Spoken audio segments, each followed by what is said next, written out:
Donkeys years ago, I found myself stormbound in the Finnish Gulf, and a Finnish fisher girl came alongside my boat in a little punt, and she handed me over a most odd-looking fish, which turned out to be one of the most delicious things I've ever tasted. And I said to her, "Whatever's this?" And she said, "Oh," she said, "don't ask. You never know what you'll find swimming in the sea." And how right she was. You know, the world is full of surprises, isn't it? Well, I'm clearing out my shed here, and you don't know what you'll find swimming in the sea. You don't know what you'll find in my shed. Look, this is my old Walker log, which I trailed for, I don't know, 30 years before the arrival of GPS. What a wonderful piece of kit. Look how beautifully it spins. Even now, look at those lovely bearings. You probably can't hear it, but the sound of it going round is absolute music to an engineer's ears. And the way it works is this, just in case you don't know. You have a long line, and you have a fish on the end of it with offset fins. And you have a lovely hook. And this end hooks onto here. That end goes over the side, the line pays out, and this twists and twists, and it twists and twists the line. And in the end, the line can take no more twisting, and so it starts to turn. And as it turns this chap, and the miles rack up, and you can see how far you've gone. And that is the essence of the old dead reckoning position. Course steered came from the compass, and distance run came from this boy. And you know, the distance run it reads off, these little dials read to within a quarter of a sea mile. A quarter of a mile. That was, in theory, the best degree of accuracy we could hope for. It's all on my phone now. Let's just dial it up. Come on, here it is. Navionics chart. Tells me where I am to the width of my own cockpit. So, what's it all about? What am I talking about? Well, what I'm talking about is expectations of accuracy and how they've changed, and what the relevance of them is for us today.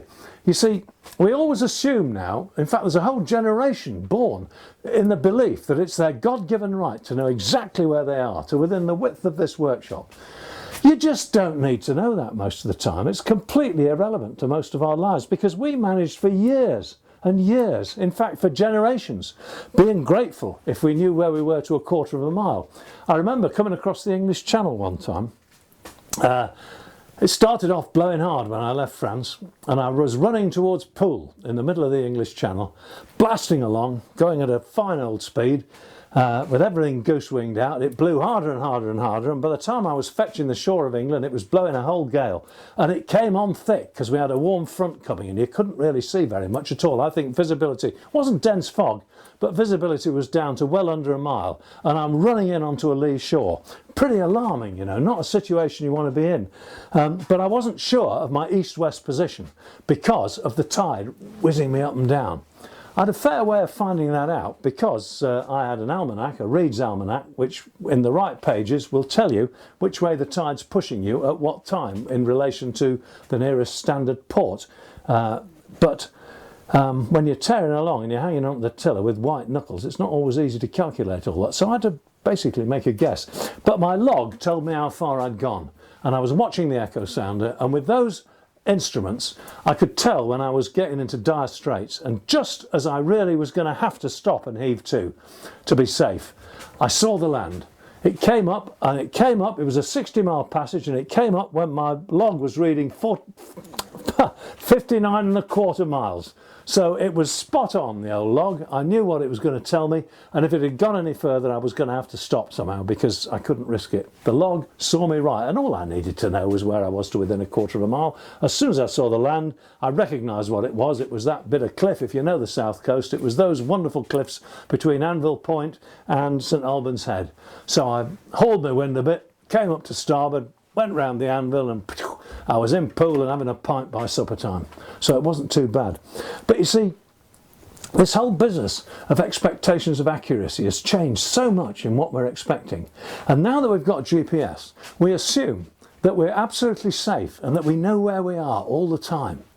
But you know, we don't. Because we're only as good as the chart we're sailing on. And the chart we're sailing off, if we're in the Pacific Ocean, it could be 8 miles adrift from what the GPS position is, because the guys who put the islands on there, they were working with sextants. They didn't even have chronometers, some of them. They were just working it with very, very sophisticated astronomical calculations, but they couldn't be that accurate. So you might have a disappointment in the Pacific, even here. These days, there's not very much difference between the latitude and longitude as dished up by the GPS and the latitude and longitude on our charts. Mostly it's spot on, but there are occasionally charts where it's not. But I don't want to talk about that. What I want to talk about is surveys. Have a look at this chart here. I'm just going to show you a picture of it. This is the chart of northern France in Brittany. Big tides there, lots of action. And we're having a look at the chart of the Ile Bréhat. Now, looking at that, you see it's all green. You think, well, that means the tide goes away at low water, and at low water, spring tides, big tides, 2 a month, full moon and no moon, and you're not going to be able to get in because there's going to be no water. But at low water neap tides, if it says it dries 2.5 metres, there's probably going to be 4.5 metres of tide up at low water because it's going up to 15 metres. So you could get in there and you could anchor. But you see, the thing is, if you were doing it by eyeball, you'd probably be all right. But if you're relying on your GPS, you might be sorely disappointed, because that will tell you exactly where you are in terms of lat and long. And you go into a little hole and you think, well, this is going to be fine, isn't it? But what you don't know is that the guys who drew that chart were not working with GPS and super accuracy. And this is how we know. If you've got a proper paper chart, you'll find somewhere in the corner of it, as like as not, there'll be some survey information. It'll tell you who surveyed it and when, and how good they were. Well, this particular place, as we see from this chart, it's in area whatever it is, and it was surveyed by a bunch of guys using a lead line. Probably a bunch of drunken matellows who just had their rum top, took out with the midshipman, the officer of the watch, and say, go down there, Mr. So-and-so, and get me some soundings down that channel. And they'd have done the best they could. And thinking in terms of the Walker log, they did very well indeed. But in terms of the width of my workshop, it doesn't wash really, does it? So you see, relying on your GPS completely is okay. But remember that it relates to the chart. And the chart might be from a different world altogether from GPS. It might be from the world of the Walker log.